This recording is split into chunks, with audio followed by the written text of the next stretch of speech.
Hi, Dyan here, still at Ranger headquarters. I'm here for another couple of days actually. It's really, really nice, apart from the fact they've got me working night shift. I mean, days I can cope with, but nights is a bit too much, isn't it? Anyway, I want to show you a little technique using my Couture stamps.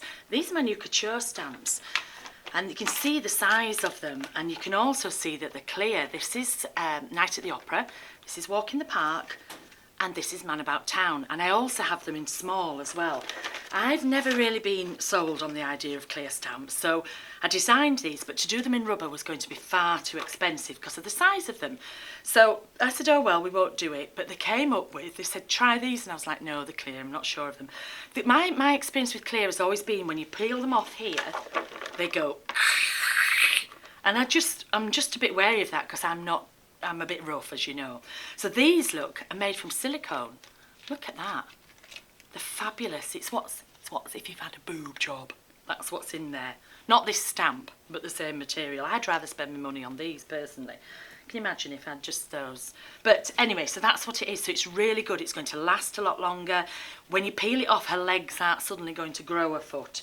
So that's what we're using. And I'm actually going to use Walk in the Park, this one, and we're going to do a masking technique on here.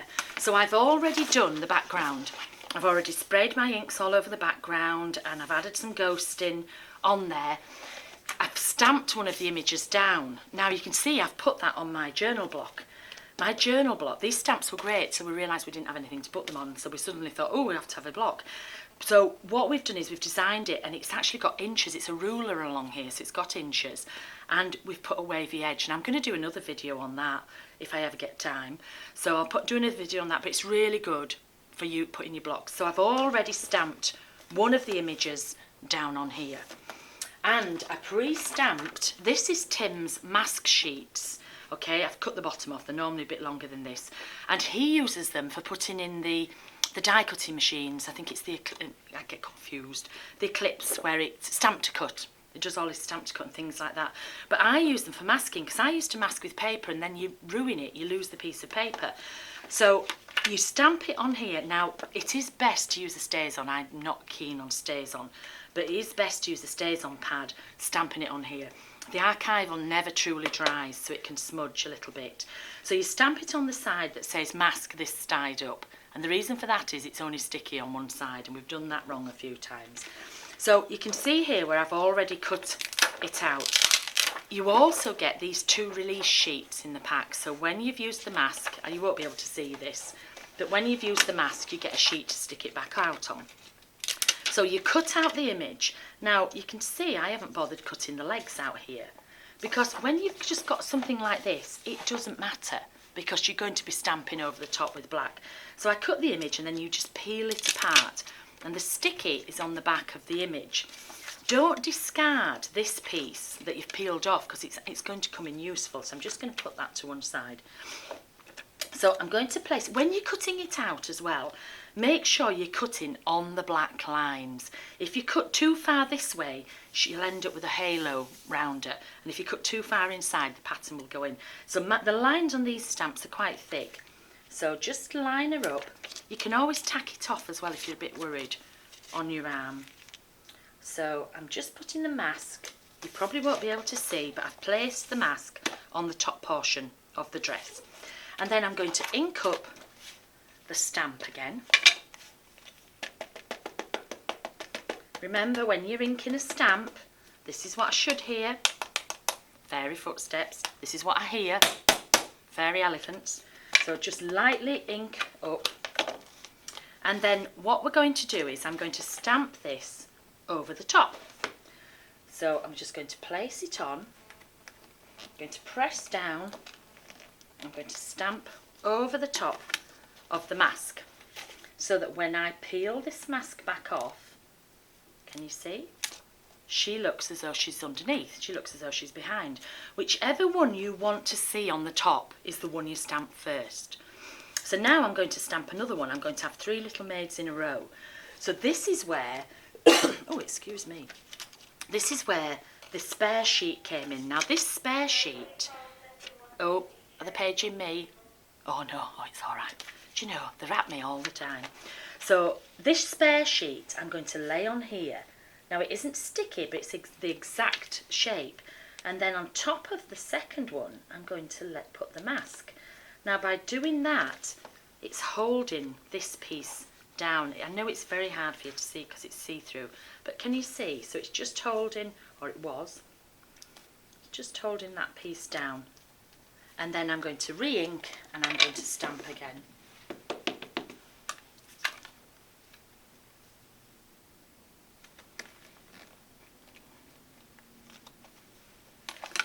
So now, when I peel off, we've got 3 of them, all in a row, like that.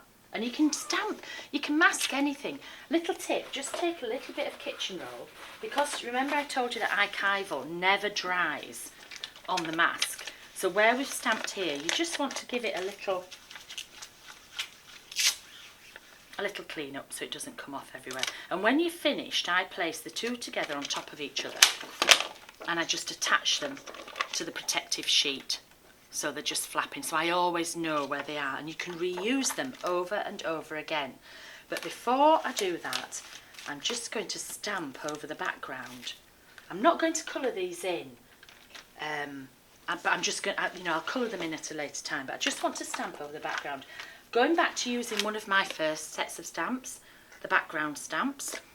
So I'm taking the alphabet stamp. Now normally I use the alphabet stamp like this. You've seen me do it a lot. But for this technique, I'm going to actually place it onto the block, and then I'm going to ink it up in black. So I'm going to ink it up, and then I'm going to take the masks, and I'm going to place the non-sticky one over the middle, and the sticky one. I can only do half a side at once unless I want to cut out another mask, but it's just easier to just do them one at a time. So I'm going to start down here, and I'm going to stamp. I'm going to stamp over the image, maybe stamp over this end. It doesn't matter where you go because the mask is protecting everything. So here I'm going to come a bit further that way. And then I'm going to come a bit further over here. Oops. When you're doing backgrounds, you don't have to ink everything up properly or anything. So I've come across there, then I'm going to lift that up, and can you see the stamping is behind? So then I'm going to move it over to the second one, so it's covering the second one and the third one, and then I'm just going to go down this side. Maybe start a bit lower here. Oops, we've moved. Why have we moved? There we go. It's very warm in here with the lights. So that's my story and I'm sticking to it. Yeah, you see it's moving because of the lights. But it'll still be fine. It'll be absolutely fine. I'm just going to hold it down. Maybe I'll just give it a look. If I give it one of my looks, it should stay, shouldn't it? There you go, you see. And then I'll add a little bit more down the bottom. And I'm not covering the whole thing. Can you see where I didn't mask the legs off, but you can still see the stamps through because you're doing black on black. So that's why it's never a problem. Just give this a quick wipe again, stick it back onto the protective sheet, and then you can see. So we have this random background, but we still have the 3 maids in a row, all masked out. I'll show you one with one of the other stamps with the Night at the Opera. I'll hold them up together. So this is one that's coloured in and finished, so very similar, but it's the different dress. This time they look as though they're different dresses because I've designed them separately. So this one has spots, this one has the tweedy look, and this one has stripes. But this is how this one started off. Cool, isn't it? Interesting. Oh, hang on a minute. Oh, that's better. Anyway, so easy when you know how, isn't it?